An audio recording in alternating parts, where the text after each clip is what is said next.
Hello friends, welcome to my channel Sushant Chesswise. Today we are at the next topic, that is indicators of attack. We are seeing how to use the indicators of attack, and we have got a very interesting position here, slightly difficult one. As I said, gradually the examples are going to become more and more tricky. It's white to play. White we can see is having slight lead in development.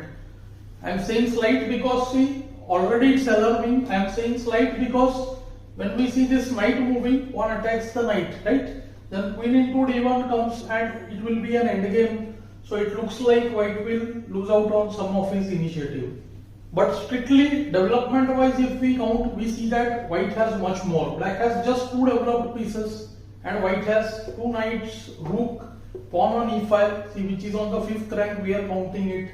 And to top it all, he has the move, so which becomes another important factor. So with these many developments extra, around 3 or 4 extra developments here, white is trying to look for a combination. The first problem is knight moves and queens are getting traded. So white has to calculate precisely, which he does here. Knight is heading to c6, white thinks of the move knight c6. There is the move knight b5 also, which is very interesting.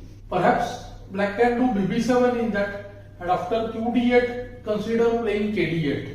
When after rook d1 check, king c8, a6 and drive the knight away from b5. So that seems playable for black.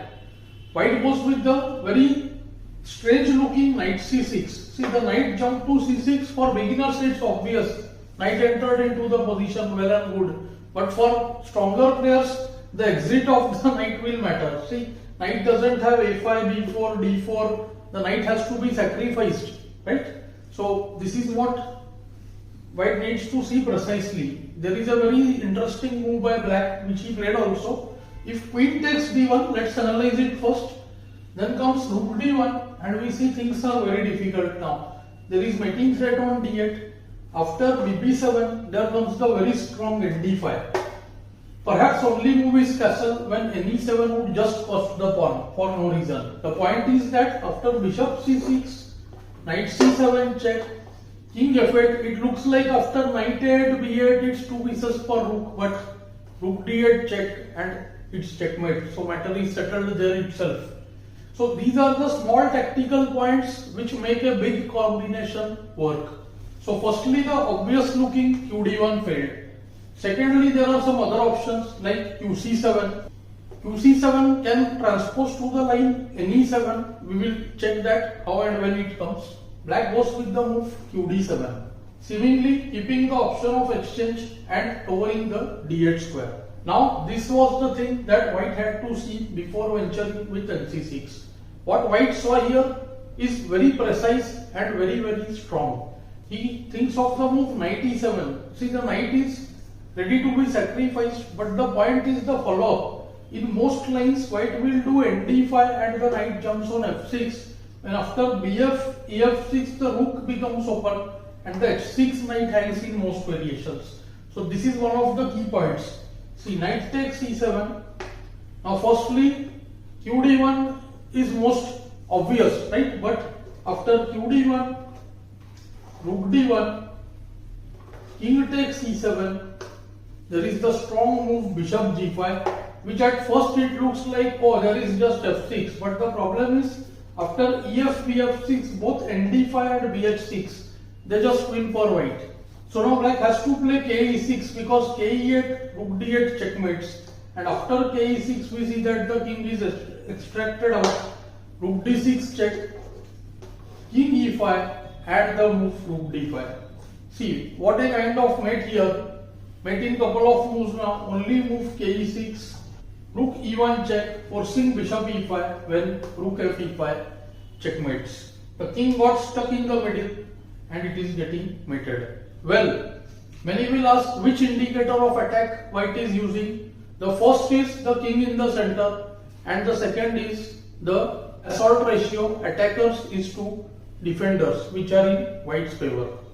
So I am not repeating which indicator of attack each and every time, because those who are new to this lesson, they can definitely check my playlist on indicators of attack. There I have covered each indicator separately, where I tell which is the indicator and how it is used. So these are all advanced examples. So here I am not mentioning time and again. So QE7 is perhaps forced. After the move Queen E7, there comes Knight D5. The idea mentioned some time ago. The Queen will have to move now. So after Queen D8, there comes Knight F6 check.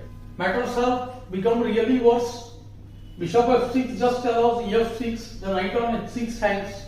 So KE7, and White uses the very strong Queen F3. Queen attacks the rook on 8, and there is one more threat. After the move Bishop E6 or A6, in both cases White has the very strong BG5. Amongst many threats, after let's say Queen goes to C8, we see that there is very simple NH5 discovered check, King F8 forced to protect the bishop. There comes Knight G7, King G7, Queen F6 check, KG8, and Bishop takes H6. When Queen F8 would cause the Queen as well. The position is already lost though. That is why I have used the term maintaining the initiative. We see in this example, throughout White maintains the initiative, never lets it die down. In the game, Black had to play the move KE7. Here also White plays very precise chess. Bishop takes H6 first, giving up the bishop for a seemingly bad knight on H6, but White has seen further. He is going to use the move Knight D5 check, and knight or queen, one of them will land on the F6 square. So the defender bishop is getting diverted. Do note that the simple looking QD1, which seems to just trade pieces, it looks like White will be a piece down here. Just there is the intermezzo, bishop G5 check. F6 is met by EF6 double check. So that will be winning for White. Then he has rook a d1. And here if the king moves, then also there is just rook a d1, giving a winning position to White. Thus forcing bishop takes H6. And here White has the very strong queen F3. There are two threats now. One is queen F6 check, A8, queen takes H8. And other is the hanging rook on A8. Black rightly plays Bg7, setting a small trap here. If queen takes A8, it's a mistake here because after Bb7, queen takes A7, the line is a bit complex. There comes QC6, threatening mate on G2, and after any move like F3, Black has rook A8. The point is simple that after knight D5 check, there will be queen D5 and queen takes B6. White has managed to save his queen, but we see that Black has saved himself from getting mated. The game goes on. It's a very unclear position now. We can't say that White is totally winning over here. So White goes for the right move, knight D5 check, king D8. Things are very difficult now. We can check in most lines, Black is suffering very badly. Let's look at some of them. After K8, there is simple NF6, bishop takes F6, E takes F6 check, and after king F8, this time simply queen takes A8 and White wins.